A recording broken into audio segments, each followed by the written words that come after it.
Hi, boys and girls.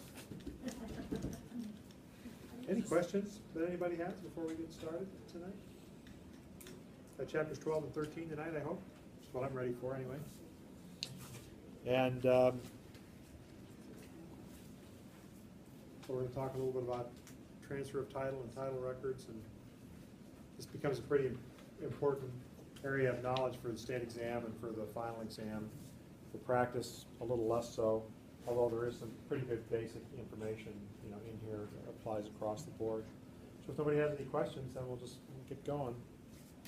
So title is an interesting idea.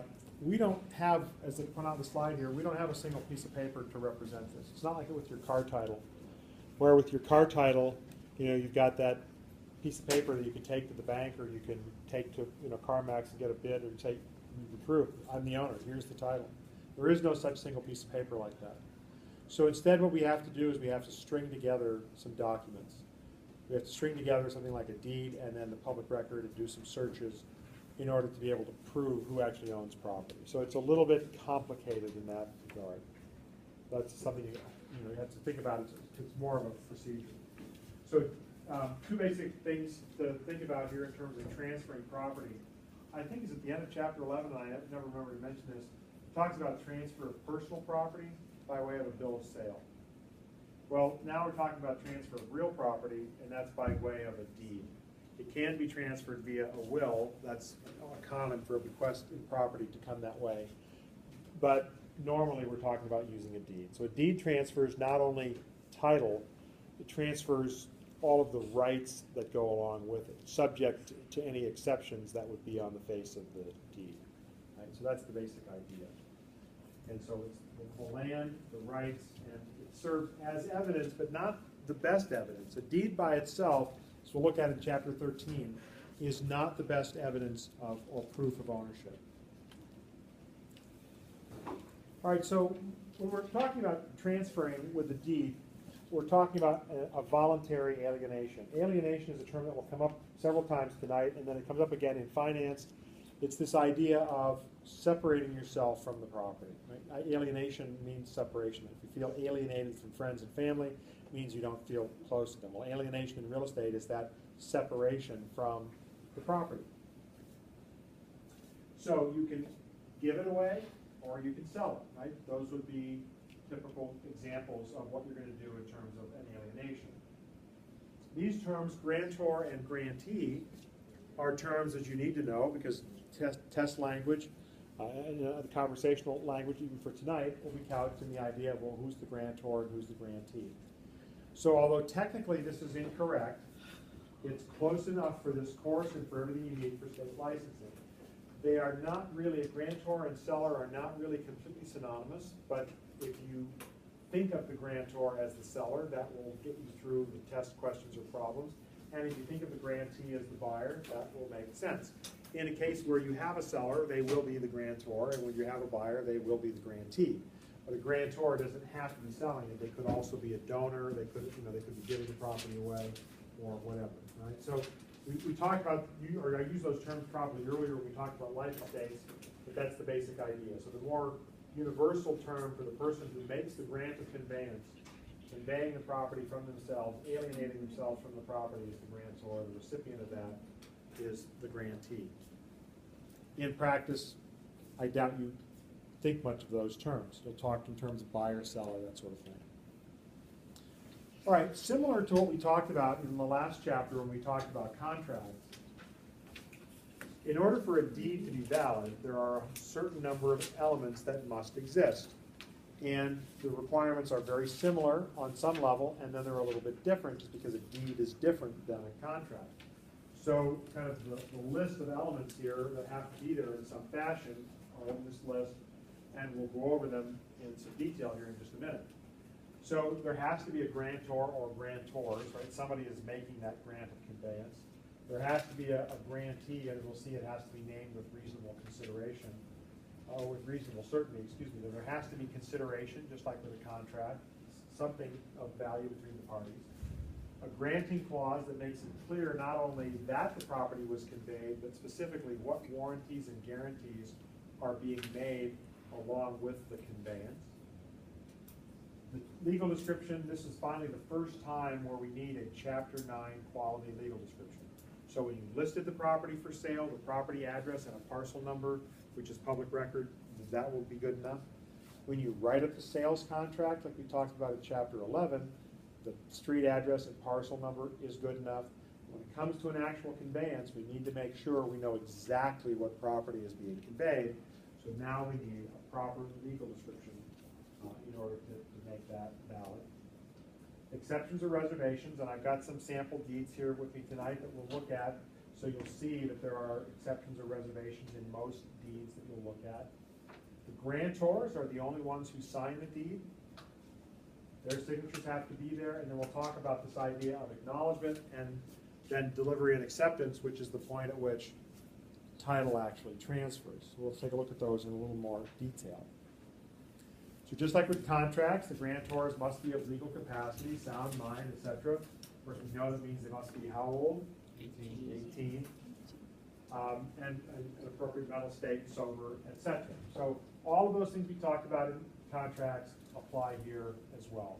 A deed can be voidable by a minor. It can be voidable by somebody who signed it who was not mentally competent at the time but is today. The court can declare it void if the person who signed it was mentally incompetent and is still mentally incompetent today. So again, all of that stuff that we talked about before with contracts applies in that same way with deeds. So be prepared for that, you know, a test question that you can see the same sort of thing. You need to be clear who the grantors are, and the names should be proper. This is particularly important for those of us who ever changed our names, you know, or if you're, you know, signing with a middle initial everywhere, then it should be the same middle initial, or if you're signing with a full middle name, that should be consistent throughout the deed. All that stuff should be consistent. Occasionally at a real estate closing, a person will be asked to sign a document that explains or that clarifies that every way they're listed in the documents is the same reference to them as the same person, right? Cliff Luxon, Clifford Luxon, Clifford A. Luxon, Cliff A. Luxon, Clifford Allen Luxon, whatever. You may end up having to sign one of those so that it's clear who that person is and that all those references refer to one same person. The grantee has to be clearly identifiable. It needs to be very clear who's receiving title. Right? Part of our job here, since you can't just pick up that single piece of paper and wave it and say, look, here's the title, I can prove I'm the owner because I have the title in my hand. There is no such document. Instead, what you can say is, well, here's a deed. Well, if my name is John Doe and I have a deed that says, you know, conveyed to John Doe, and it's now that deed is now being challenged by somebody else named John Doe, that's a problem. So in Illinois, to be named with reasonable certainty means that your current address at the time the property was conveyed to you. So for the typical home buyer, for example, it's the place you were living just before you bought this place. Whatever your prior address is will be listed, and that's adequate. That in the name will be adequate then to hopefully identify that we've got the right John Doe. And then we talked about in Chapter 8, right, joint tenancy, tenancy in common, tenancy by the entirety. So if you have multiple grantees, how are they taking title? You know, are they taking it in a co-tenancy form, which they probably are, in which case, which one? If the deed is silent, if it doesn't say what's the standard in Illinois? Tenancy in common.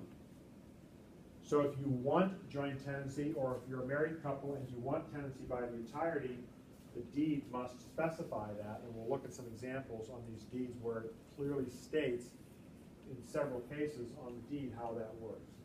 All right, so that's the grantee, the grantor and grantee part of that. Again, remember, only the grantors sign the deed. The grantees do not sign the deed. Consideration. So it's something of value between the parties. Very rarely do deeds actually have on their face the actual transaction value, not prepared as part of the deed. You can find it in a recorded deed. We'll talk about that a little bit later. But in the deed as it's prepared by the seller's attorney, there is not that information there. What it will normally say is something, as we talk about nominal consideration, for, let's read it from from right here. I don't remember why. I can't remember. I don't know. I can't remember. For and in consideration of $10 in hand paid. That's it. That's the nominal consideration. I'm not 100% sure why that's the case, but I believe it works like this.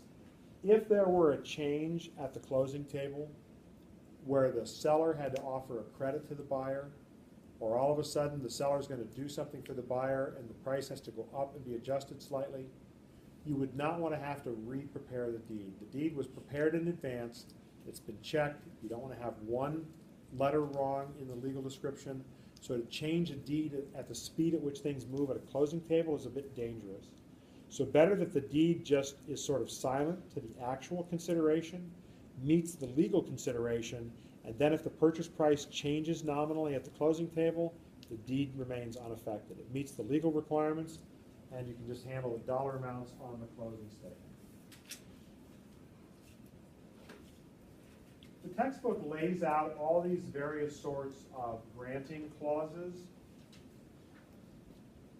You do not have to memorize those various clauses, in my opinion.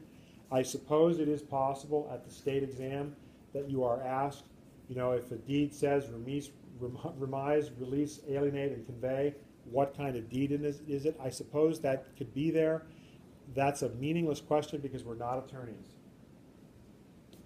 But each one of these phrases doesn't just convey the property, it conveys it and creates a certain number of guarantees or warranties at the same time. So this is drafting language that attorneys need to know, or anyone who's going to print up a standard deed document needs to know. Each one of these legally means something significantly different. And I couldn't tell you what they are unless I looked them up. And I've been doing this for almost 20 years. It just doesn't matter to me unless I'm receiving that property and don't have a lawyer looking over it for me. So what you need to know is that there is granting language, that clause is a requirement for a deed to be valid, and that these different things mean something specific.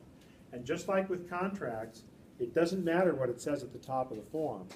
The top of the form can say real estate sales contract, but we know it may not be. It might be void, it might be blank, it might just be an offer to purchase. What really defines it is what's in the four corners of that document. And the same is true with the deed.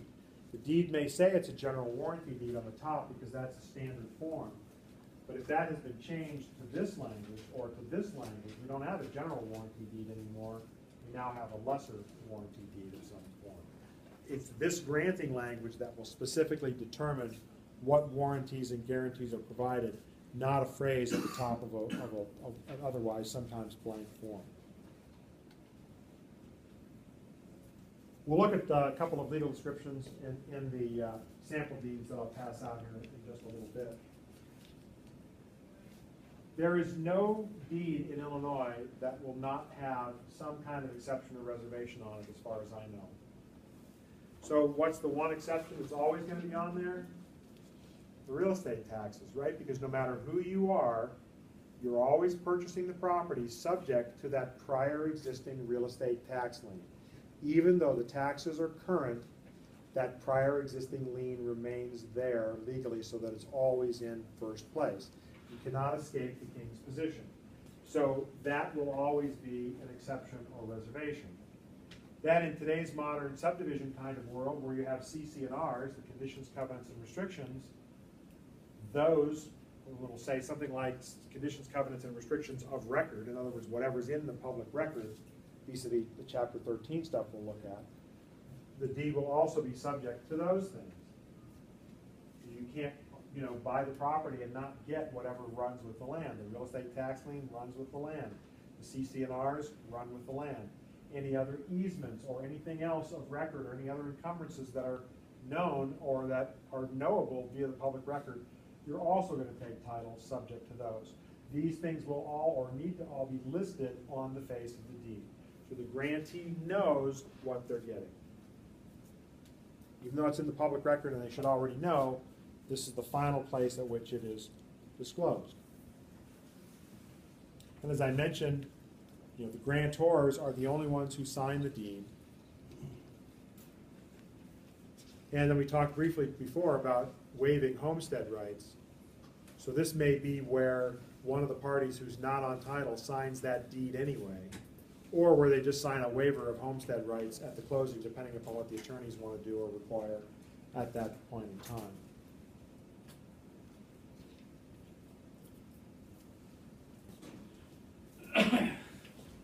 Now, we're really done with the required elements for a deed to be valid. So the next thing that comes up is acknowledgement, and this is not a requirement. But I want to sort of lay this out so you understand that. So acknowledgement or notarization. Anybody here a member of the notary public?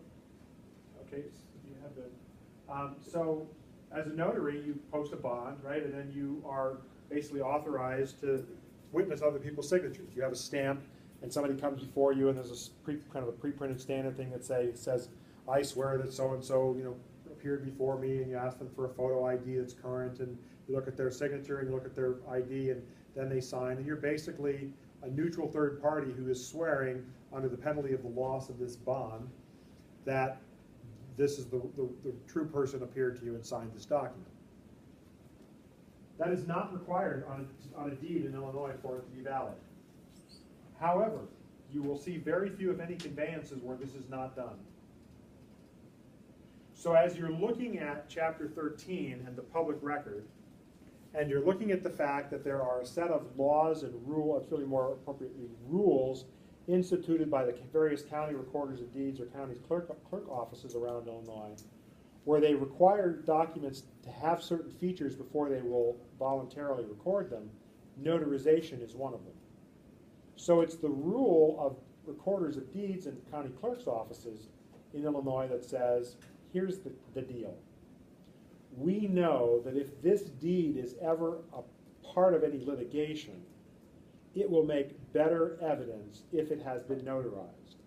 Therefore, we have established a set of uniform rules across Illinois that we will not record these deeds unless they have been notarized or acknowledged. Now, a good real estate attorney can force an unacknowledged deed down the throat of a recorder's office. I'm pretty confident of that. However, it's not a bad thing. I mean, what they're saying is true. A deed is a stronger bit of evidence if it's been notarized. That way you know it's not a forgery. So most deeds are notarized, but if you get a test question that asks, say something like, which of the following is not required for a deed to be valid, notarized signatures would be something you would look for. Signatures of the grantors, yes. Notarized signatures of the grantors, unnecessary. That's the kind of question you could get, where they're really kind of sorting out that level of detail. Again, as a broker, I'm not sure you really care, but here we are. Right, so that's the norm there. And then lastly, why do we care about delivery and acceptance? When does title actually transfer at the closing? When that deed is delivered to and accepted by the grantee or the grantees. Without delivery and acceptance, you have no title transfer.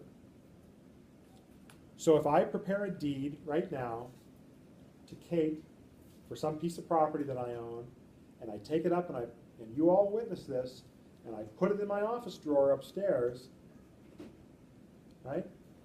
And then Tom runs me over in the parking lot 3 days later, and that deed is still sitting in my drawer. Who ends up owning that piece of property, Kate or my heirs? My heirs, because the deed was never delivered. Kind of test question you get. And these are law type questions you see. That, all right, delivery and acceptance is critical and really matters. That's why we talk about it. Now, won't the stipulation in that scenario be if she moves in and takes possession? No, if there's, in that particular case, title wouldn't transfer unless I actually conveyed the property, unless I actually delivered the deed to her. If I delivered the deed to her, then it comes down to an issue of whether she recorded versus somebody else who took occupancy or somebody else who claimed to also be the owner, something like that. But in the case that I've laid out, with no delivery, she can't be the owner. Even if she occupies, she's just a squatter. My estate would own the property. Remember, you live on legally, right? After you're dead, legally you live on, and so your assets just become that of your estate. All right, so let me pass these around and we can take a minute to look at these. Keep these handy not only for what we're looking at now, But for what we do in chapter 13 at the end of the night, we're going to come back and look at those. You got 3 different deeds in here and 1 bill of sale.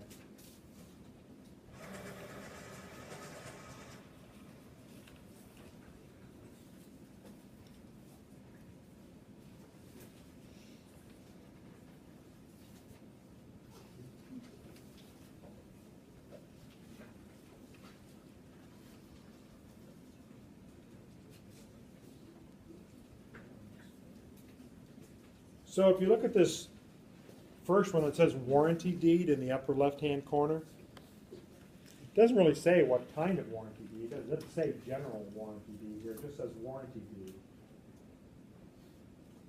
Let's just look underneath that and see what we've got. Names of the grantors that are listed there. And then it states husband and wife, which we know matters, right, because of homestead rights. Location of the property, approximately Aurora, Kane County, Illinois. And then we have consideration, for and in consideration of $10 in hand paid. I guarantee you I paid more than $10 for this house. But that's the consideration. Then immediately under that is the granting clause, convey and warrant to. That's it. So that language right there, convey and warrant to, tells us that it's a general warranty deed. Not a special, not a bargain and sale deed, not a quitclaim. Convey and warrant tells us it's a general warranty deed. So all of the promises and covenants that we're going to talk about in a minute are all part of this deed, even though none of them are listed in here. They don't have to be listed. They're implied within those 4 words, covenant, convey, and warrant to. Then underneath that, we have mine and my wife's name and our then current address where we were living in Lake Holiday at the time.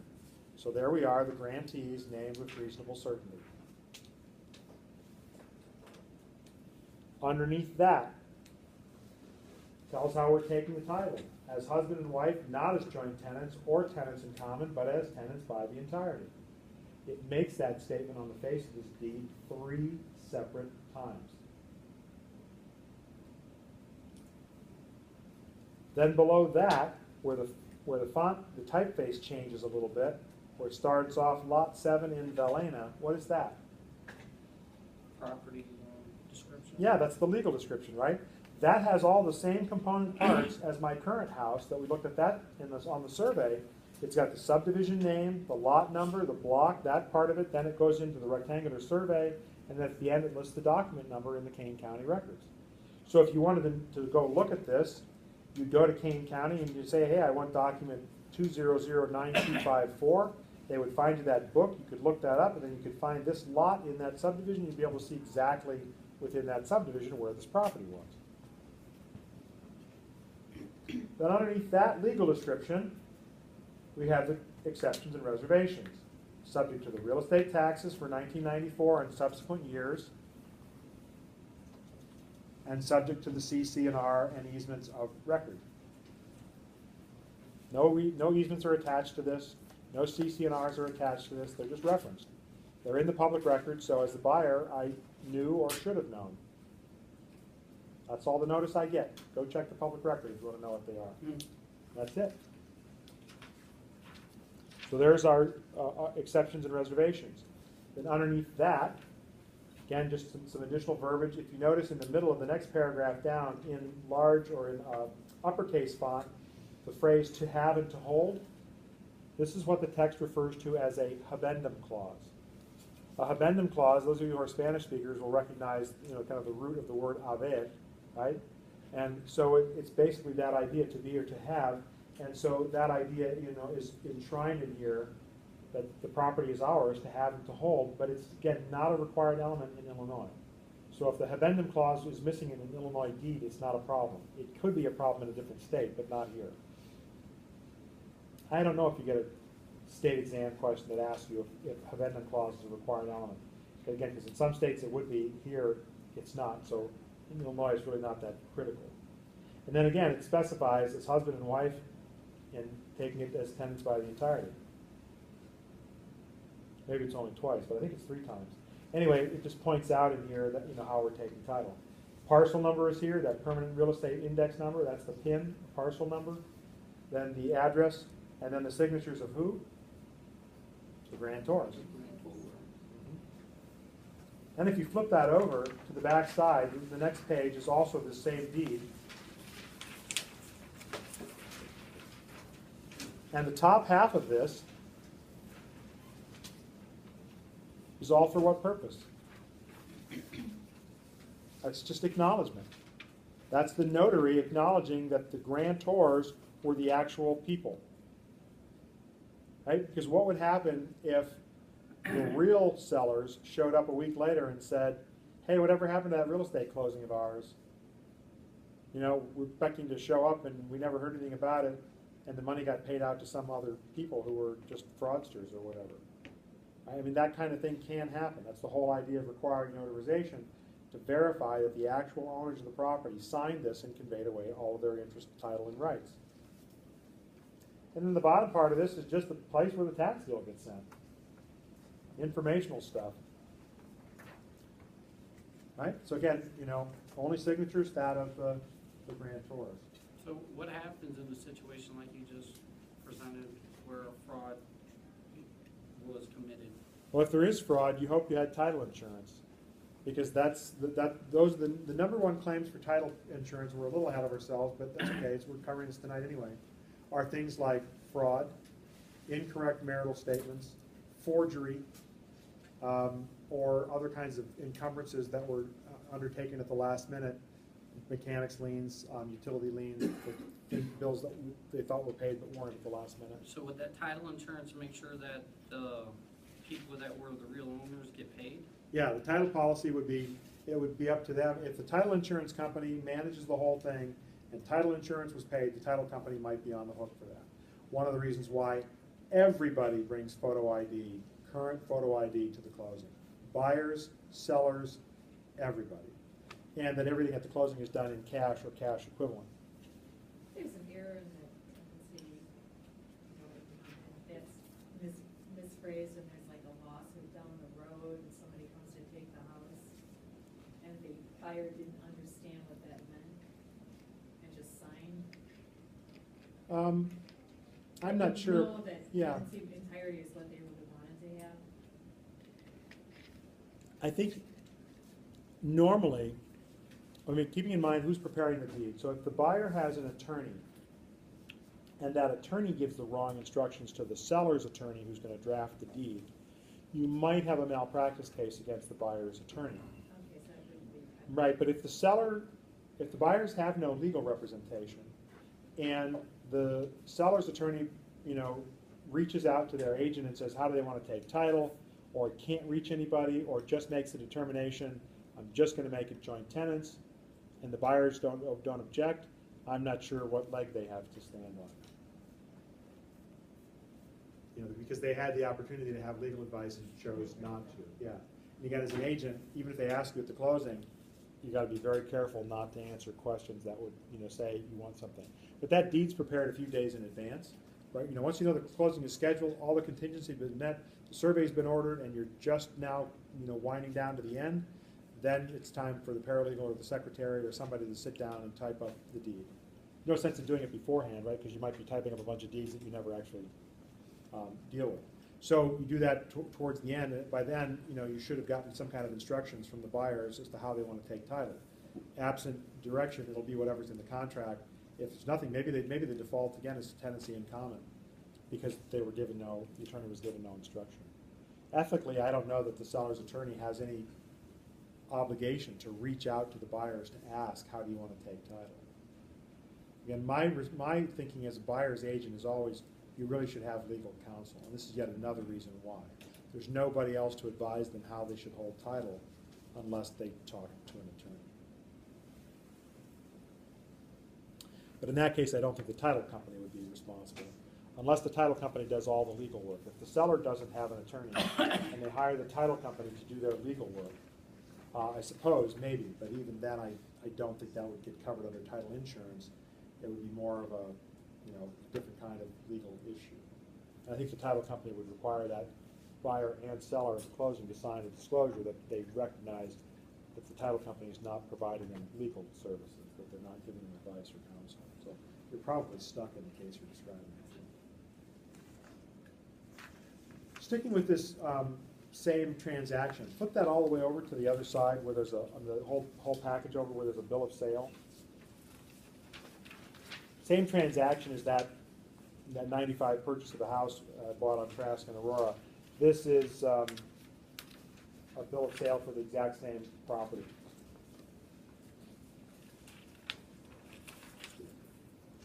So remembering, the bill of sale transfers personal property while the deed transfers real property and the associated rights. So you need a separate document. Look at that whole long list of stuff. And then look at some of the first few items on that list. Heating and air conditioning equipment, electrical fixtures and equipment, plumbing systems. Wouldn't you expect all that stuff to be part of a real estate?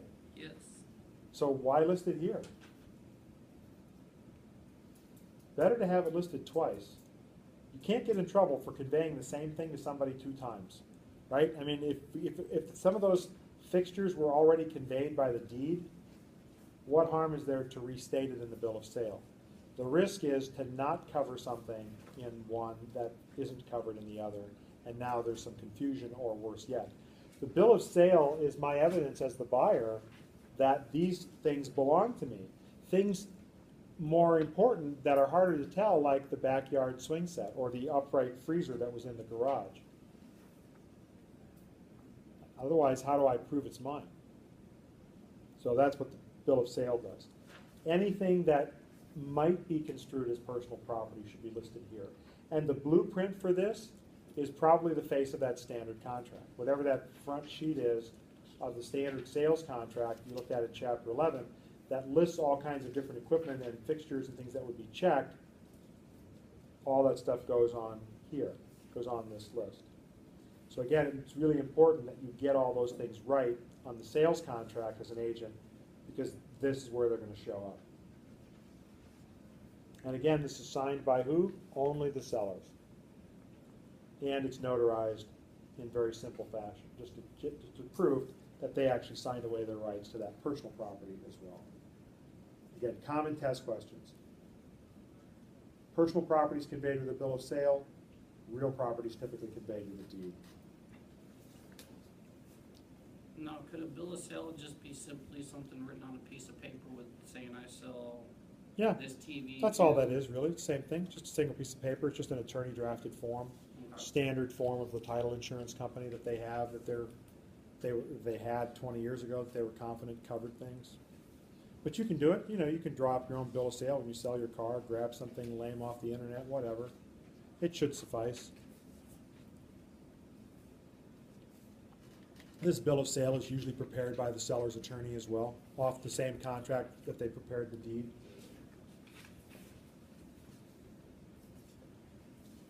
Corporate deeds, now you're talking about something other than individuals. You need to know who's authorized to sign. The presumption is, I think, that the corporate president is authorized to sign for the sale of real estate, but I don't know that that's always true. I know even as a corporate president myself, I have to sometimes provide an affidavit from the corporate secretary or board authorization that I have the right to purchase or sell real estate. So you need to know that that's the case if you're going to do business with some kind of a business entity, who's authorized. Some really large corporations might have, you know, vice president of real estate, something like that. Are they authorized to sell this building or this land or whatever? You don't want a real estate closing to crash to a halt because somebody goes, hang on, we don't even know if you're authorized on behalf of the corporation.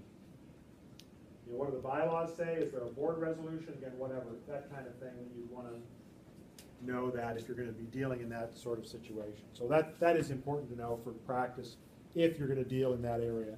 If you never do anything but buy and sell for individuals and you don't do any corporate relos, this may never be an issue. But it is important to understand corporate entities run by a board of directors, you need to know that whoever's signing on their behalf is authorized to do so.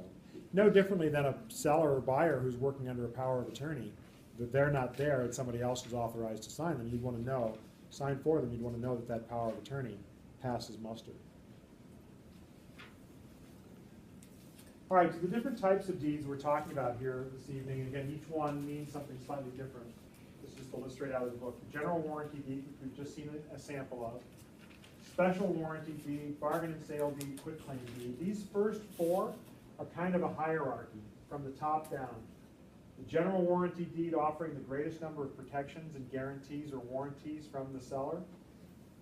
In Illinois, you flip these two, right? A bargain and sale deed is one notch better than a special warranty deed, and then a quitclaim deed. So general warranty deed is what buyers should want to have. That's how a grantee should want to receive title, offers them the most. Then a little bit less and a little bit less to get down to a quitclaim deed where you don't really know what you're getting.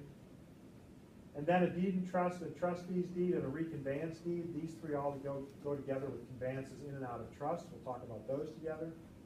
And then lastly, any deed of any kind, tax deed, sheriff's sale deed, whatever, that are executed pursuant to a court order. So a general warranty deed has these 5 promises. So a covenant, a guarantee, a warranty, a promise, they're all essentially the same thing. For our purposes, they're identical. So a covenant of season, right, is a warranty or a guarantee, and this is what the grantor guarantees, that they own the property, that they have the right to convey it, and that if the grantor doesn't in fact own the property, then the grantee can sue them for damages up to the maximum of the purchase price. That's pretty powerful. Yeah, I own the property, and I have the right to convey it, and if I don't, you can sue me accordingly. That's basically what that promise states. Covenant against encumbrances is that the property is completely unencumbered, except for those things we've told you about. Whatever we've disclosed to you, or is in the public record. So, again, a little bit early, but this is chapter 13 stuff. If it's in the public record, it's been disclosed to you whether you know it or not. Because if it's in the public record, you have access to it.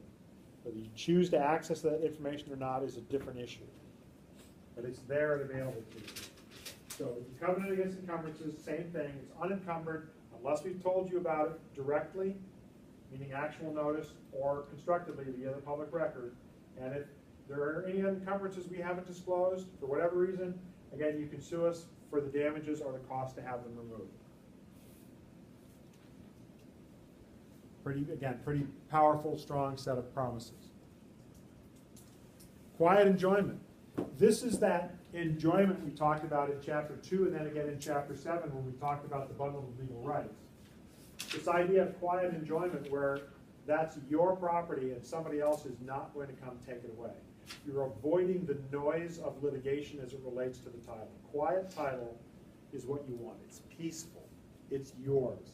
Nobody else is trying to wrest it from you, right? So this third guarantee is the idea that if somebody else claims that they're the owner, not you, because that our grant was not right for some reason, we'll defend you against that. Okay? Look to us to defend the quality of the title, because we're telling you we have the right to convey. Covenant of further assurance. So normally what happens with a real estate sales contract is that it culminates, right? It becomes fully executed at the closing table. And if you agreed to one thing in the contract, but then something else happens between the contract and the closing, and you take the property that way instead, we say that the contract merges with the deed, and you've basically taken the property, instead of the condition it was in at the date of the contract signing, you're now taking the property willingly as of the date of the closing. So remember my example of the house where the tree fell down in the backyard and they had to clean it up or whatever? The sellers, the grantors, did not have to replace the tree or in any other way, shape, or form make any remuneration to the buyers. So when the buyers agreed to purchase the property, when the contract was formulated, the tree was there. But because they just wanted the mess cleaned up and they took the property the way it was with the tree stump in place instead, that means they merged the contract with the deed and they had no further claim against the grantor or the seller to take it any other way. That's true in any similar situation like that. So let's say, for example, that the sellers promise that they're going to replace the front mailbox, and they run out of time and they don't do it, and at closing the buyers just say, fine, we'll take it with the old rotten old mailbox. Those items merge together. It's basically considered a satisfaction and accord where there's a contract modification, even though it's never written out, and the buyers have no further claim to that. Right? So here, this covenant of further assurance kind of breaks that idea of things merging with the deed and says, if for purposes of defending you against the title or proving we were the owners or releasing our rights or something else, if we still have to do something after the closing, we'll do it. Covenant of further assurance. We will step up to the plate even after the closing to assure that you have good title to the property based on these promises we made to you. And then lastly, the covenant of warranty forever. So this is the fifth of the 5 guarantees. No matter how long into the future we're talking about, we'll step up and do these things. Because we don't know when some other title claim, some competing claim, might come out of left field. Maybe some Native American tribe wins some case at the U.S. Supreme Court and they own all of Northern Illinois. There's a lot of people in those chains of title along the way that have made promises and guarantees that they were the owner. Right, so this is what you get with a general warranty deed, these 5 covenants. I personally will not require you to memorize all 5 of those. But what I do want you to know is that that makes a general warranty deed the preferred deed. That's how you want to receive title, because you're getting all these promises and guarantees and assurances that you can go back and that the seller or grantor will make their promises good. So that's the deed that you're typically going to want to see. That I do want you to know. That there are 5 guarantees, yes. Which ones they are exactly or what each one does individually, I wouldn't worry about that. Again, it's really the purview of lawyers. All right, so the general warranty deed, which has those covenants that we just talked about. One notch down in Illinois, the bargain and sale deed, a few less guarantees, so a little bit less desirable. That's what's happening here, right? The grantor owns the property in fee simple. They're going to give you the covenant against encumbrances and quiet enjoyment. That's what you're going to get. Special warranty deed, we hold title, no encumbrances while we owned it, except what we told you about. A little bit less than the bargain and sale deed. And finally, we come to the quitclaim deed, which promises what? Nothing whatsoever. A quitclaim deed basically says, well, whatever I have an interest in the property, and I'm not promising you that it's anything in particular, but whatever I got, here you go, it's yours. And if that turns out to be nothing, I'm conveying you all of my nothing. So if there's nothing being conveyed, or maybe very little, there's no guarantees, warranties, covenants, don't look to me to fix your problems, why is a quitclaim deed or its legal equivalent so commonly used? Because I would argue that after warranty deeds, quitclaim deed or its equivalent is probably the next most common thing you're going to see. To change verbiage on the deed itself? Could be. What was? Divorces. Yeah. I mean, like, so 2 people are together for 20 years, they own a house, they both received the same guarantees from the previous grantor. They don't need to owe each other anything, right? It's a utilitarian kind of thing. Get me off a title. So would you also use that just like in my case? I bought my house, I own it in, I'm a single owner. In severalty. In severalty. And then I want to, when I get married, own it in, how you own yours, what is it? Yeah, tenancy by the entirety. Entirety. You could use a quitclaim deed. You'd be the grantor, and you and your wife would be The the grantees. So yes, you can convey something to yourself. So if you wanted to break a joint tenancy, for example, you could use a quitclaim deed to convey your own joint tenancy interest from yourself to yourself just to break the joint tenancy. Why go through the shenanigans of making a fake conveyance to somebody else and having them convey it back to you, and you can just convey it to yourself? Then the title you've received by way of that quitclaim deed from you to you is now at a different time and a different document, and so you would have to be a tenant in common at that point. You could no longer be a joint tenant. So utilitarian in function, again, it could be less than fee simple. It does create some kind of a title right, assuming there was one from the prior grantor.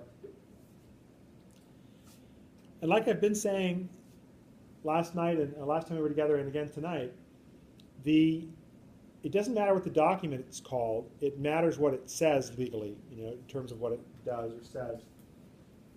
There are many other deeds that we're going to look at that will not say that they are quitclaim deeds, but in effect that's what they are.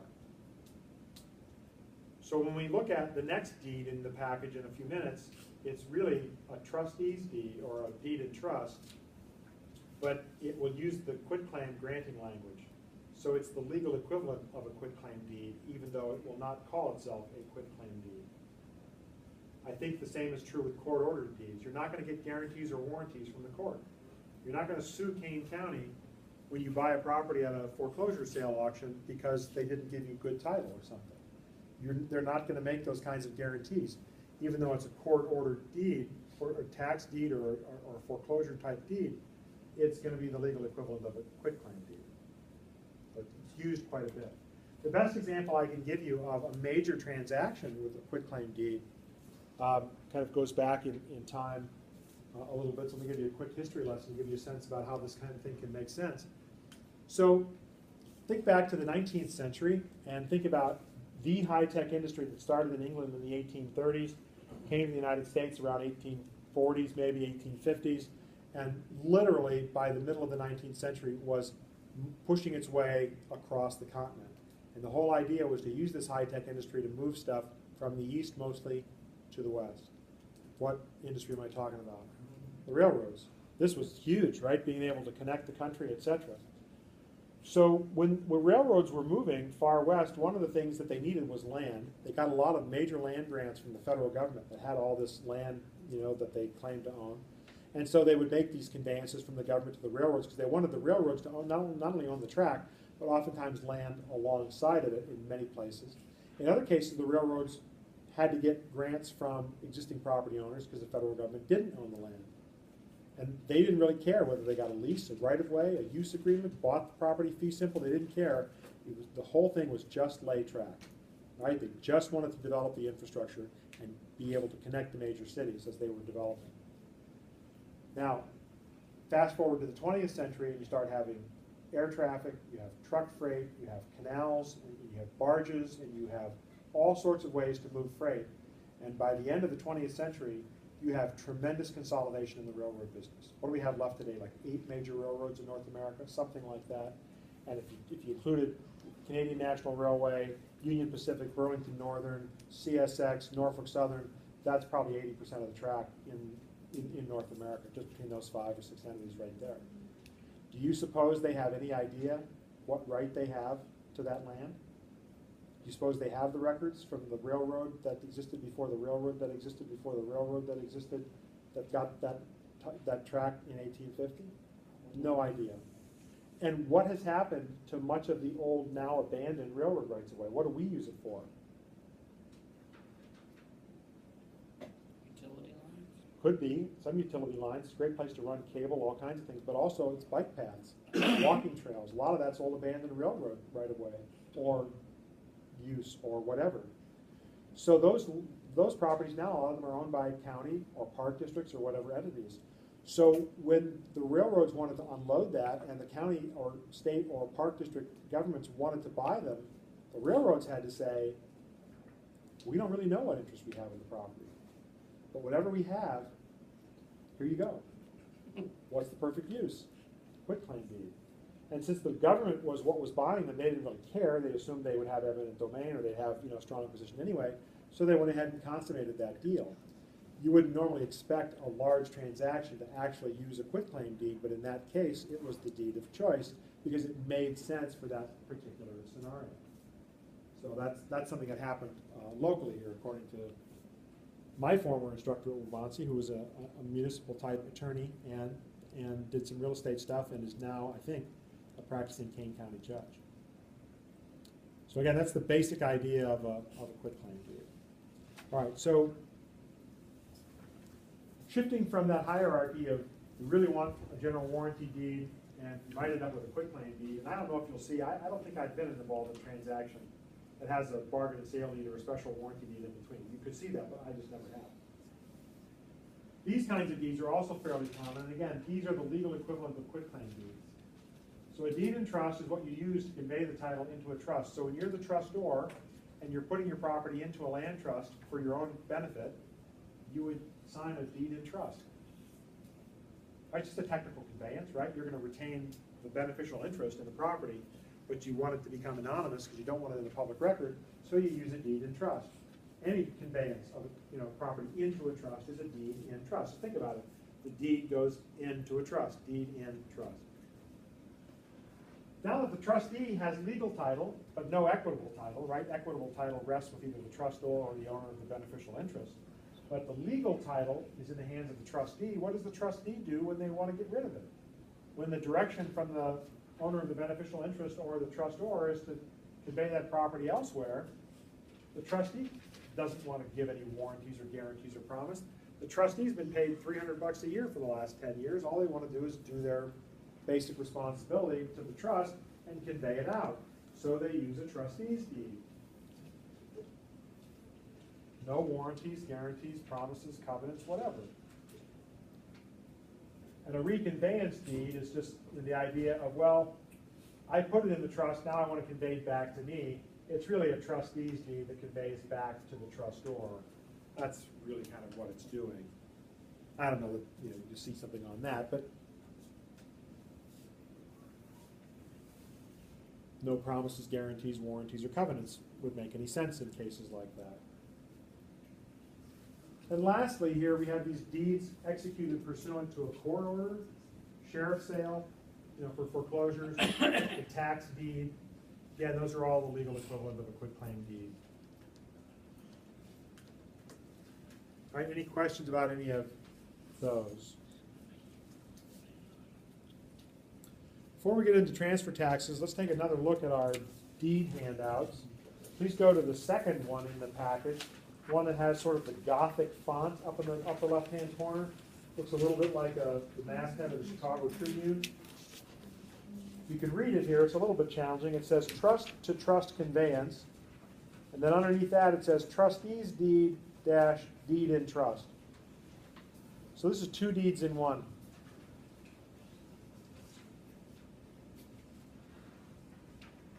Trust to trust conveyance kind of gives you the idea. It's conveyed from one trust directly into another trust. So as a trustee's deed, it's going out of the trust, right? And as a deed in trust, it's going right into another trust. One deed here does both of that.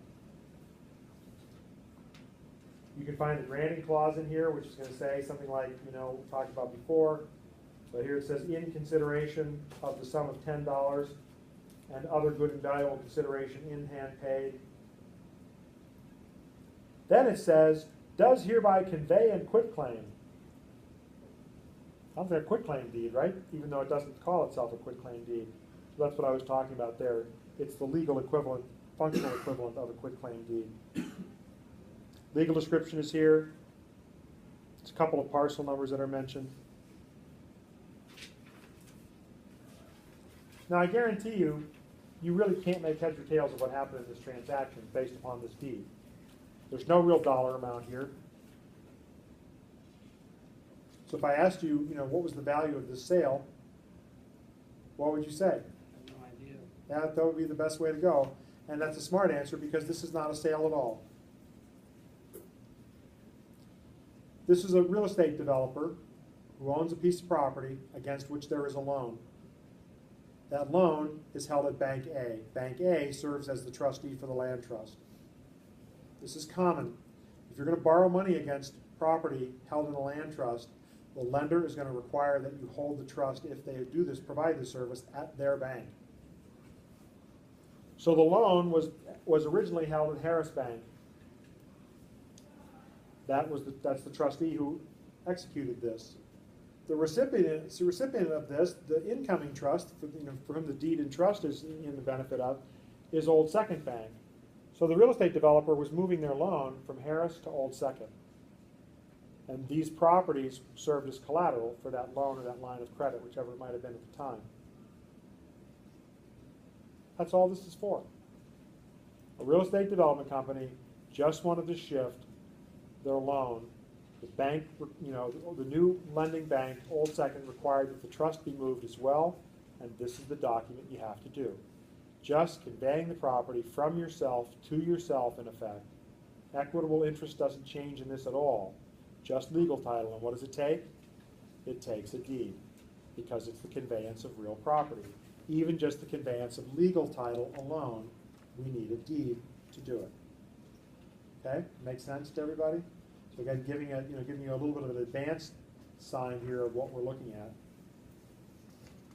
Several deeds in one there. Questions about that one at all? All right, since you absorbed all that very nicely, let's move on and talk a little bit about transfer taxes and the math that goes along with it. Everybody with me now? Yay!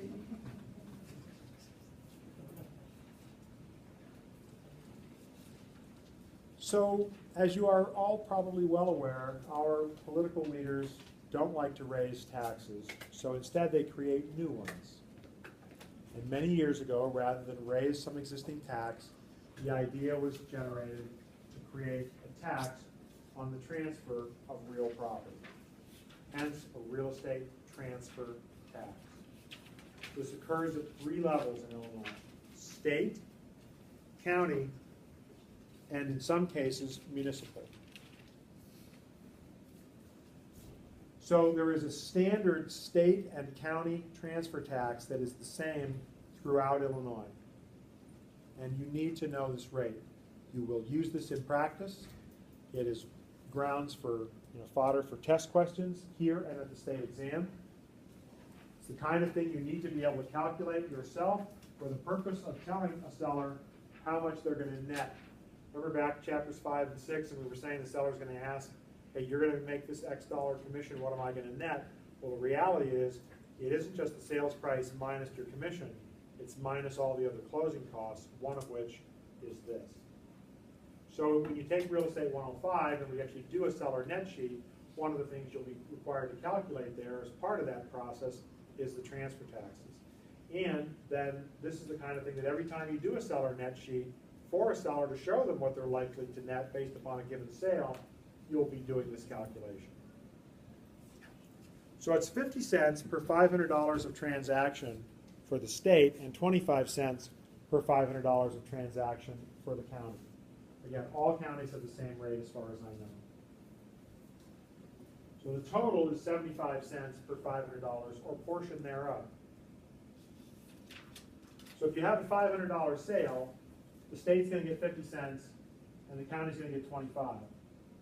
If the sale is $501, the state's going to get 50 cents twice, or $1, and the county's going to get 25 cents twice, or 50 cents, right? Because you have 501 is $500 a portion thereof. You've got 2 $500 increments.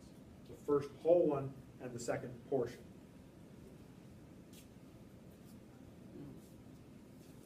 So math can look a little bit like this. So you take the sale price and you remove any personal property, whatever that might be. We do not typically do this for residential. We assume that the personal property is really part of the real property. So like your refrigerator and your washer and dryer or whatever you convey with the house, you just include that full dollar amount in the sale price.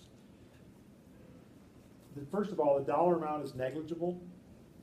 Secondly, you can't tell the lender, I'm borrowing $300,000 to buy a house, and then tell the tax man, yeah, but only $295 of that's for the house and $5,000 is for personal property, so we want to reduce the property tax. You're either committing bank fraud or tax fraud in that scenario, one or the other. So in residential stuff, we don't subtract this out. In commercial deals, we do. We'll talk about that in a minute. Then you subtract any mortgage that is going to stay with the property. This is very rare today. Lenders almost exclusively prohibit assumptions. But if you did have an assumable loan and a certain amount of that, or all or some of that loan was going to stay with the property, so that the buyer was not only purchasing the house, but they were also taking the property subject to the existing mortgage debt. So they were going to pay off the old loan. Then you subtract out the existing mortgage loan as well. I will not ask you that question. You will probably never see that in practice. However, you might need to know this for the state exam. And the formula is whatever the sales price is, minus any personal property that gets taken out, minus any assumable mortgage or mortgage amount that the property is taken subject to, and that's the consideration for the purpose of calculating the transfer tax. Doesn't affect the transaction between the parties. Sale price is a sale price. It just affects this. This is a tax on new money for the purchase of real property.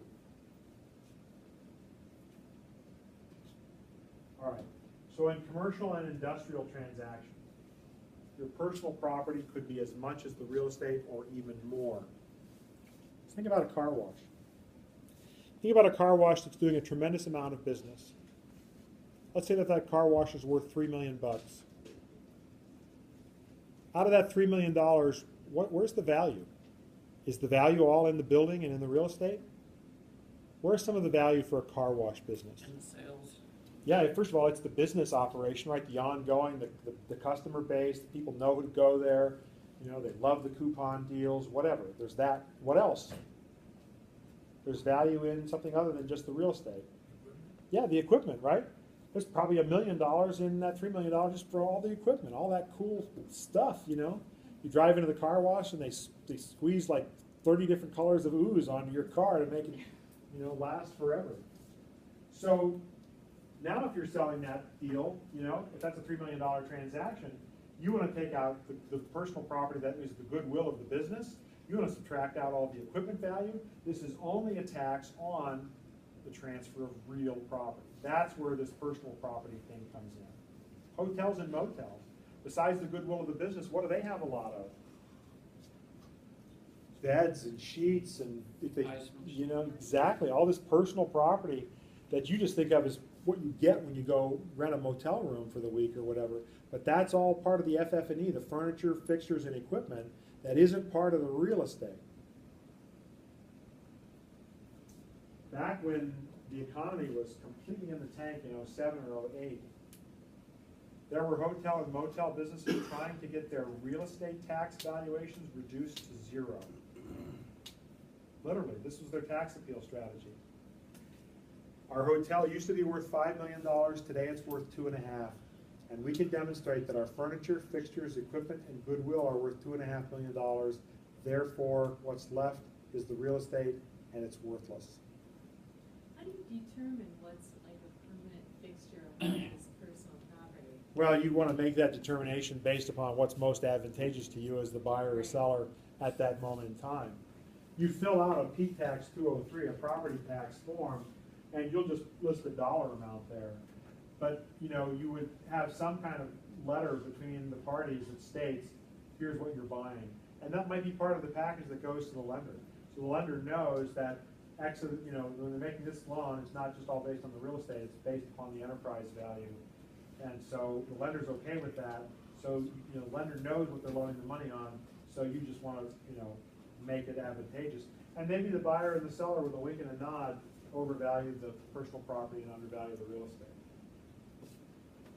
That I can't say, but that's how you would do it. When you have an appraisal, some appraisers are also schooled in valuing personal property. And somebody who's appraised car washes before would have comp data to be able to go back and say, here's what the equipment's worth, here's what the ongoing business is worth, here's what the real estate's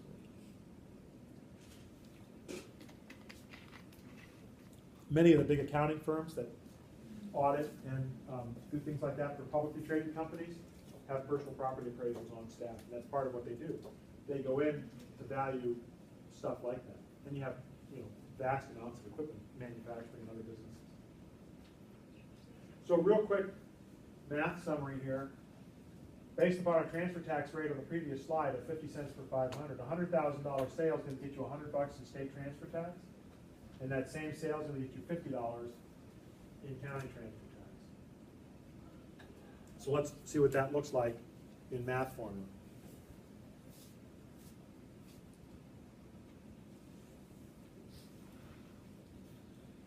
So it's per $500 or portion thereof. So we need to know how many $500 pieces do we have. So if we take 100,000 divided by $500, it's in there 200 times. So we have 200 units of taxation. 50 cents for each of those units for the state, 25 cents for each of those units for the county, 150, 150. In practice, you don't really need to know the 50 cents and the 25 cents because frankly, your clients won't care.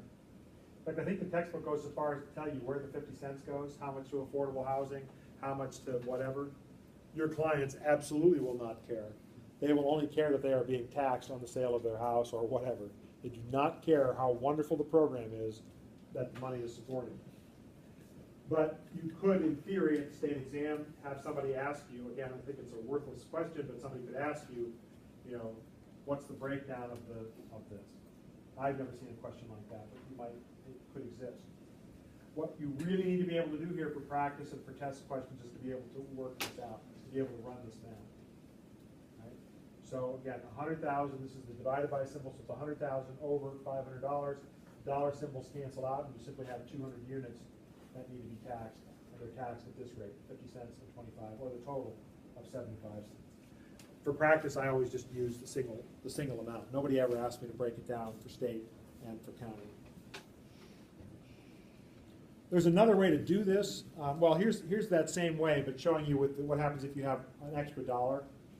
You have to remember to round up the number of units, or better yet, you round this up before you divide.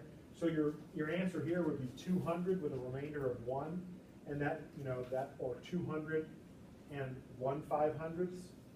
Anything over a unit, you just round up to the next full unit. Or better yet, when you see this here, $100,001 or 100,300, it doesn't matter what it is, you just round it up to either all zeros or the next 500.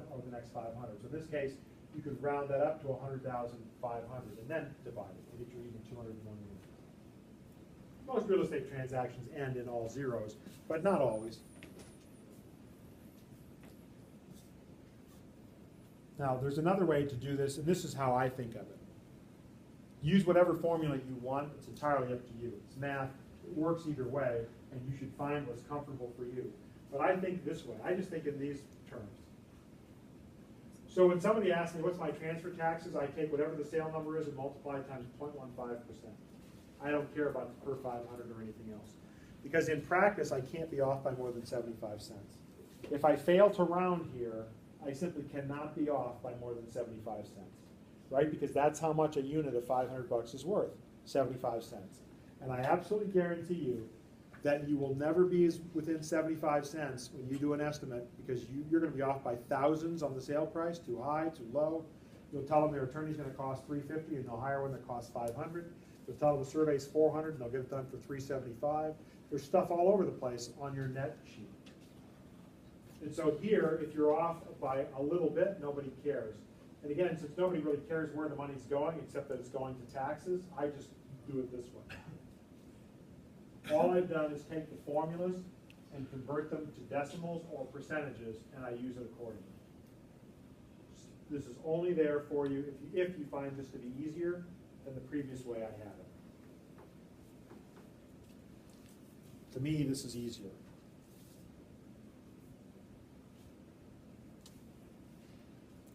See, some of you are still writing that, so I can leave that up there for you. Let's see if I have that again or if that's it. I do have it again, sort of. Okay. I think, let me see. I guess it's kind of the same thing as before, isn't it? I don't remember. I put all these things up here because I want to make sure everybody will get it, and usually there's a lot of crying going on, and so make sure that everybody follows it. Yeah, so I guess what I talked about before about rounding to do it this way. You're going to use this method. You do the round, round it up or round your remainder. And if you're, excuse me, wrong way. Yeah, so that's it. So either way you do it this way or this way, you have to make sure you round up. Here it's really critical to round up to the next 500 because you have to apply this percentage on that. For test question purposes, you have to be right on. In practice, nobody cares if you're only 75 cents off. But for test question purposes, you need to remember to round up ahead of time.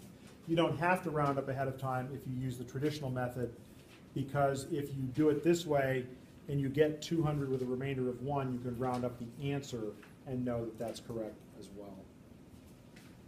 Again, this last 5 slides are all basically the same thing. If you lose this, you know, again, it's posted in the shell, or I can email this to you, just let me know. So when it's, like, sorry to interrupt. No, it's quite all right. 100, what was it, 100,001? Yeah. So we're just gonna have to round up to 500 then? Yeah, exactly.